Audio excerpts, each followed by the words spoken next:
नमस्कार साथियों, एक बार फिर मैं दीपंकर समद्दार, चार्टर्ड अकाउंटेंट, आपका दोस्त और business growth associate. Micro finance business में कौन सा ऐसा रूल है जो ब्रांच कहां पर खोल सकते हैं, कितना खोल सकते हैं ये बताता है, या फिर फ्रेंचाइजी दे सकते हैं या फिर नहीं दे सकते हैं, या फिर कितना दे सकते हैं ये बताता है। गूगल में सर्च कर लो, नहीं मिलेगा।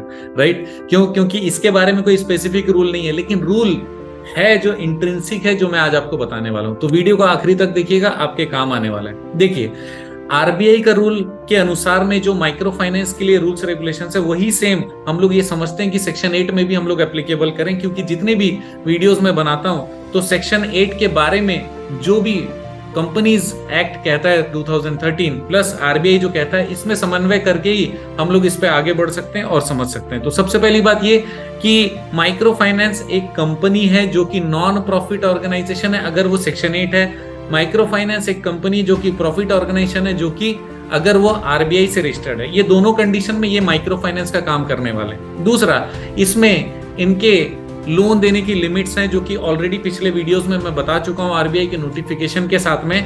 बट ब्रांचेस कैसे खोलने, कितने खोलने, ये नहीं बता हुआ। लेकिन सबसे पहले और इंपॉर्टेंट चीज जो आपको पता होना चाहिए ब्रांचेस या फ्रेंचाइजी को जानने से पहले, वो ये कि इसका ऑपरेशन अथॉरिटी कहां पर है। जो एनबीएफसी आरबीआई वाली है, उसको तो डायरेक्ट आरबीआई से परमिशन है। इसका मतलब ऑल ओवर इंडिया में वो ब्रांचेस खोल सकती है, वो फ्रेंचाइज भी दे सकती है।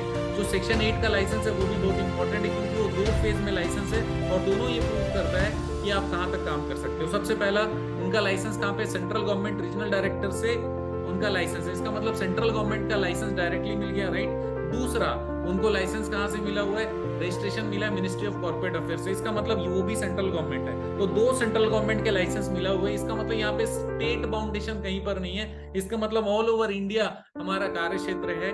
इसी कारण आप कहीं पर भी काम कर सकते हो पूरे भारत में। अब कहीं पर भी काम कर सकते हो तो उसका मॉड्यूल क्या हो सकता है, हेड ऑफिस में बैठ के सब जगह काम कर लो, जो कि पॉसिबल नहीं है। आपको अगर अलग अलग जोन, अलग अलग रीजन, अलग अलग स्टेट्स में जाना है तो फिर आपको ब्रांचेस खोलने पड़ेंगे। तो ब्रांच खोल सकते हैं कि नहीं, यस और नो, 100%, क्योंकि डबल सेंट्रल गवर्नमेंट का लाइसेंस है।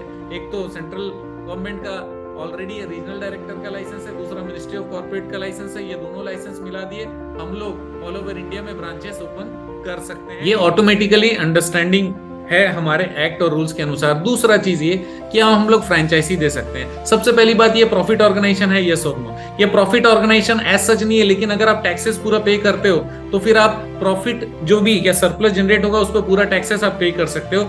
आपको नॉन प्रॉफिट ऑर्गेनाइजेशन तभी माना जाएगा जब आपने 12A का रजिस्ट्रेशन लेकर इनकम टैक्स को बताया कि मैं नॉन प्रॉफिट एक्टिविटी कर रहा हूं, मुझसे टैक्स ना लिया जाए, और सेक्शन 12A का जो रजिस्ट्रेशन है उस रजिस्ट्रेशन के अनुसार आपको छूट मिले। तो ये 2 केस हो गए, एक में हम लोग टैक्स पे कर रहे हैं, दूसरे में टैक्स पे नहीं कर रहे हैं। लेकिन यहाँ पर जहां पर टैक्स पे कर रहे हैं उसकी फ्रेंचाइजी तो आप इसीलिए भी दे सकते हो क्योंकि फ्रेंचाइज का मतलब हो गया ब्रांच। ब्रांच की अथॉरिटी आपने किसी को दी, उसने आपको पैसे दिए और वो पैसे कंपनी में डाले, और जो प्रॉफिट में जो उसका हिस्सा होता है, क्योंकि यहाँ पर डिविडेंड डिस्ट्रीब्यूशन अलाउड नहीं है, मैं सीधा रूल बता रहा हूँ, डिविडेंड डिस्ट्रीब्यूशन अलाउड नहीं है। इसलिए जो पैसे उसने दिए, सपोज करो उसमें 1% हम लोगों ने इक्विटी में रखा, 99% हमने उनको क्या दे दिया, लोन। तो लोन पे आप इंटरेस्ट दे ही सकते हो, अगर वो काम कर रहे हैं तो उनको सैलरी दे ही सकते हो। तो जो बेनिफिट उनको देना है उसको लीगली आप एज ए एक्सपेंसेस, क्योंकि आपने उसको लीगली लोन दिखाया तो उस पर इंटरेस्ट आप दे सकते हो। अगर वो काम कर रहे हैं तो उसकी सैलरी पॉसिबल है, प्रॉफिट में से सब चीज जा रहा है और तो कहीं से जा नहीं रहा है। तो वो ब्रांच या फिर अगर आप उसको फ्रेंचाइज डिक्लेयर करते हो तो बहुत बड़ा इशू नहीं है। क्यों? क्योंकि ये रूल्स के अंदर में रूल्स की मान्यताओं को मानते हुए है।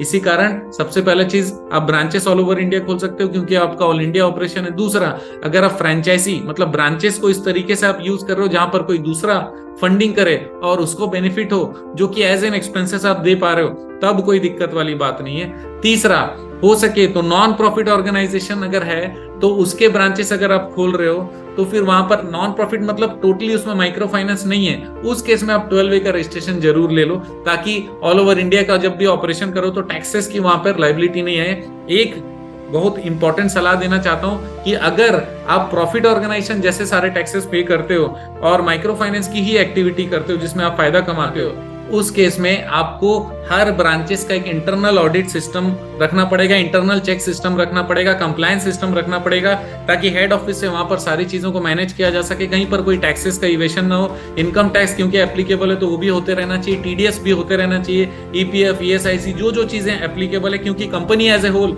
आप सारी लिमिट के अंदर में आ जाओगे, क्योंकि जब ब्रांचेस बढ़ेगी तो ईपीएफ भी आपके ऊपर एप्लीकेबल होगा, ईएसआईसी भी एप्लीकेबल होगा, और भी बहुत सारे इंडस्ट्रियल रूल्स रेगुलेशन जो आपके ऊपर एप्लीकेबल होंगे। इसकी जानकारी आपको बहुत अच्छे से होनी चाहिए। अगर आप चाहते हो कि उसके बारे में मैं अलग से वीडियो बनाऊं तो नीचे कमेंट जरूर करिएगा, क्योंकि आपके कमेंट हम लोग देखते जरूर हैं, जवाब सबका दे पाए नहीं दे पाए, लेकिन जो इंपॉर्टेंट होता है उस पर हम लोग रिएक्ट जरूर करते हैं। आप जानते हैं मेरा मिशन है हमेशा आप लोगों की मदद करना और समय पर सारी जानकारी देना, तो बने रहेगा मेरे साथ। आपका दिन जबरदस्त हो, शुभ हो।